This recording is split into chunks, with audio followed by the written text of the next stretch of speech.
We've got a solid matchup on paper. Wiggolly Dantas representing Ubatuba, Sao Paulo, Brazil, taking on Jadson from Natal City. Both goofy footers, been on tour now for a bit with some big results to their name.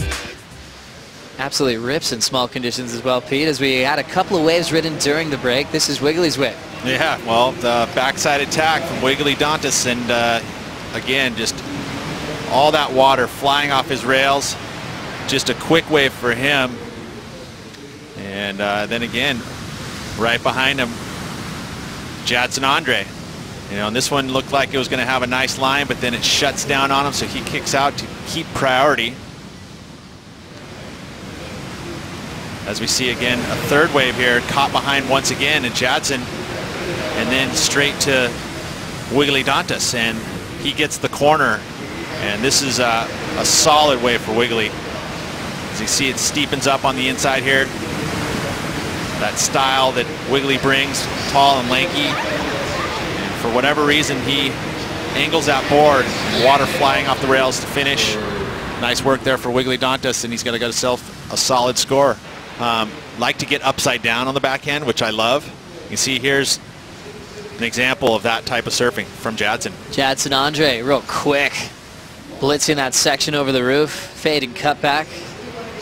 Still has some room. Jams it off the top, throws it up vertical. So attacking his sections one more time. Another big backside hack. Slams it further down the line. So the battle of the backhanders going down here in round 2, heat number 8. That you know, the frontsiders just were on the higher quality waves, at least from what I noticed. Taking a look here at Jadson, this wave, a little smaller but good pace on it. I love the release that he gets out of the lip. Anytime that you can connect with the lip out here at J-Bay, it becomes a good score, you know, and especially since he was able to kind of mix it up with variety. Had the float, vertical snaps, you know, the fin release, and then a nice solid finish. You know, not a real big wave, but he surfed amazing on it. Coming right down here to supers, in position, Wiggolly Dantas.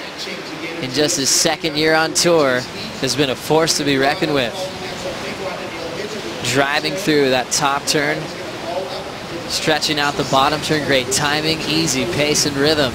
Big section above him, he cracks it off the top. Stands tall, rides it out without a problem.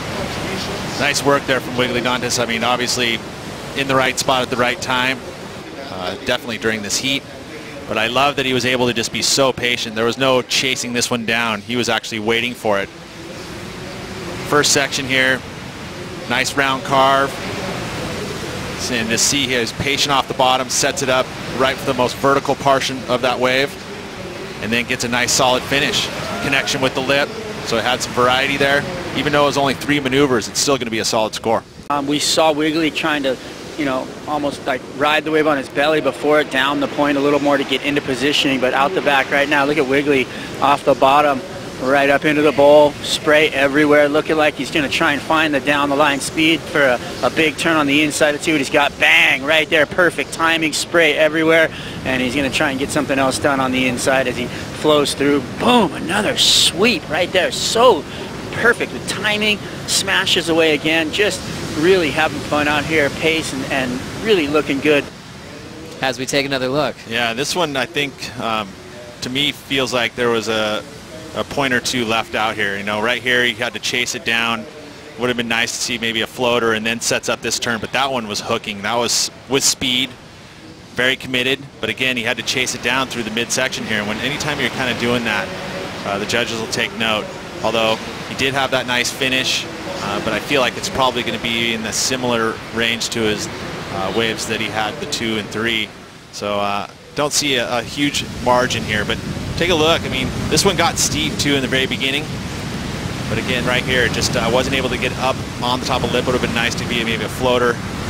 Beautiful arc there, and then he did finish. So we'll wait for scores. Yep, judges deemed it a little higher than I thought. 8.77 from the panel there, so he does throw away the 7.43. You know, the waves were a little tricky. This is the first heat of the morning, and it was kind of tough to find the right wave. Ronnie, we saw just a little bit of that devil wind, that northwest wind that was going up the face. He looked smooth though, didn't he? It looked like okay, maybe this is his contest where he's going to find that rhythm, but at the end of the day, Michel was just a little too tough. Definitely tightened up his wave selection a little bit, but Michel, he knew that J-Bay would deliver some decent set waves. He let a couple of rides go early on, and Ryan was able to establish a lead, but it wasn't a big enough lead with a guy like Michel out in the water, and he tapped into this set. Yeah, we talked about how Richard Marsh is coaching Ryan, and you know, I thought it was clever that he got that 5 to turn the heat, but this was that buzzer beater from Michel right here, which we were talking about the jittery toes, and you can see he was just a little bit nervous on this wave, but he finished it really clean with a couple of big floaters on a giant set wave. Always tough to kind of keep the nerves at bay, but the good old Spartan, he looked like he was pretty stoked when he came in. Agony and ecstasy there at the end of that heat. Ryan Callanan will have to fight back in a big way in the back half of the season to keep his spot. This was an interesting heat, and the only time in this second round that we've seen one of the top seeds go down so far.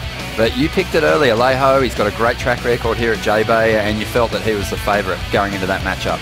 Yeah, I mean, you know, we talked about on paper, obviously Nat Young has the red jersey. He was the top seed in this heat, but, you know, incredible sneaky record from Alejo Moniz. 3 quarterfinal finishes. And this is coming from someone who, you know, doesn't have a stack of really high finishes. So whatever it is about J-Bay and Alejo, it's the perfect concoction. We mentioned that we felt that Nat is missing some of the potency in his backhand attack. This year he had his best performance over there at Margaret River, but he's in 13th place. He's going to drop a few spots with a round 2 exit, but Nat's just a guy that you would think is going to save himself with some big performances in the back half of the year. I think so, and you know, we talked about it. He has thick skin, so I think whatever it was in that heat, he'll try to, you know, kind of digest it. I did see a big crease on the bottom of his board, so I'm not sure at what point during the heat he buckled his surfboard, but that never helps. But you know, he looked pretty bummed out after that heat. No doubt. Joel Parkinson, he missed the last event, Fiji. It's one of his favourite stops on the schedule, but J-Bay is without question his preferred destination. He came up against Matt Banting. I always felt this was going to be a really tough task for Matt Banting, especially if he didn't go to the air. Pete Mel talked about it during that last heat. Matt has that over Joel at the moment. He's so strong in the air, but if you get in a rail battle with Joel, you're going to come out second best. That's a good call. You don't want to mess around with Joel in terms of silky carving. He kind of owns that category pretty much out of anyone on tour, and he looked pretty loose, didn't he, Ronnie? You know, he looked like he was confident. He didn't have any signs of nerves, and more than anyone on tour, he surfed so far up past Sharon's house almost. He's, you know, really confident with the lineup out here at J-Bay, which is half the battle. Veterans firing pretty well here at the moment, as we see Jadson Andre trying to fight his way into the lead. Joey needs a 9.17. He needs to go big. That's right. Thank you, Ronnie and Ross. Big blast off the top from Andre.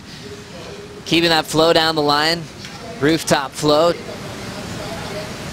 Now a big carve. What a gem of a way to pick off for Jadson. Looking to finish straight up vertical. Throwing water to the sky one more time, looking like he will hang on to the finish. Just popping up for a moment there. Now next wave setting up for Dantas to answer. Wiggolly frames it vert, but he can't hang on to the final turn. We'll see what he did out the back in just a moment. Well, I'd say it could be close. I mean, let's take a look first at Wiggolly's wave here. He had to deal with the froth of Jadson's wave, so that always makes it a little more challenging. It also kind of takes away from the aesthetics of it. You know, you've got all that foam across the face, little bubbles. It makes it a little bit ripply, although that section there was pretty steep. Nice snap and another hook. You know, he's trying to better a 7.50, and again, it's always going to be tough when you're dealing with a bunch of froth, but he did really well. You know, I just wish he would have pulled that last move. I think that would have made it a lot more sellable and going to the excellent range. But let's take a look here. This is the wave that we want to see. I didn't really take note of the very beginning of this wave, and it finally steepens up there. It goes up vertical. That was a nice attack, especially when you get that nose pointed the other direction twice in a row. A bit more vertical.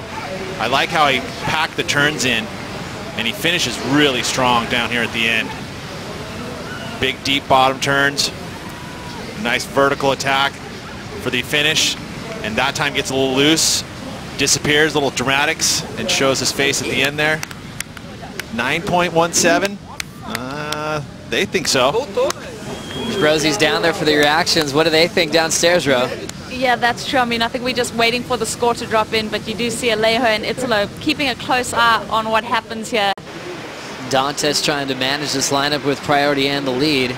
He's going to let Jadson go here. Andre, quick decision to get started here. Carve already out the back. Second move, nice and solid. Wave staying pretty full to start, so a series of backside carves. Now off the lip, and he'll end up losing the connection. He'd spend time with Greg Emsley, local boy, and learn the ropes, somewhere to sit, how to approach this wave, and how to draw his lines. This is Andre now, and he'll get out of there.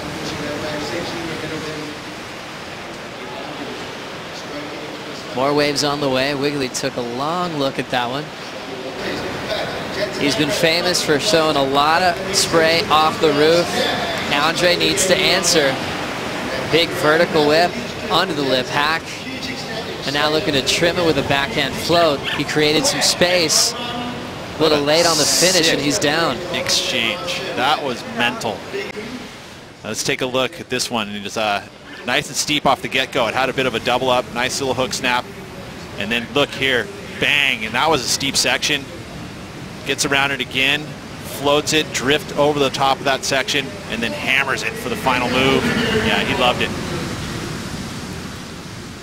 You see this section here again, where he places his board. Again, cuts it a little short, knowing that this section was going to be the steepest one, and he just pegs the lip. Unweights, keeps that speed down the line, and then that final move, a nice hooking meat hook snap. And then Jadson, you know, and Jadson knew he had to answer. He would have heard the crowd. And I love this stuff. Big float, carrying a ton of speed into that next section, and then goes vertical. You know, the only thing that happened on this wave was the end where he fell. Needed to finish this wave to really put a stamp on it, and for the fact that he disappeared there.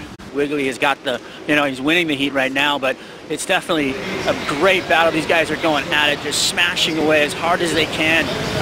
Wiggolly coming around the corner right here, bang, right there. I mean, really turning in the lip to really put an exclamation on it, really throwing everything at it, and I think the judges are going to love it. Allows his board to be placed right there when he turns his shoulders back into it, like Strider had mentioned. And it just does, it throws a big fire hose. Coming into the final minute, Andre doesn't want to go down with a big 9.13 to his name. This one he's moving quickly down the line, multiple sections to work with. But now he has some downtime on the inside corner. He needed to match that big performance of his 9.13 before. As you can tell, he still has a lot of energy. A tough one to walk away from Andre. You know, great job by Wiggolly. I mean, he kept, you know, there was a point there where you almost could have seen the lead change, but it didn't. Stayed with Wiggolly, and he takes a win. So this wave for Wiggolly just after the horn, and won't make a difference since he dominated this matchup. 7-5, 7-4-3, 8-7-7, then into the nines for one of his best combined heat totals of the season so far, as he flies into round 3 action, losing Jadson Andre with a massive total and including a high 9-point ride in epic J-Bay conditions, as Andre is going to try to shake that one off and move on into Tahiti.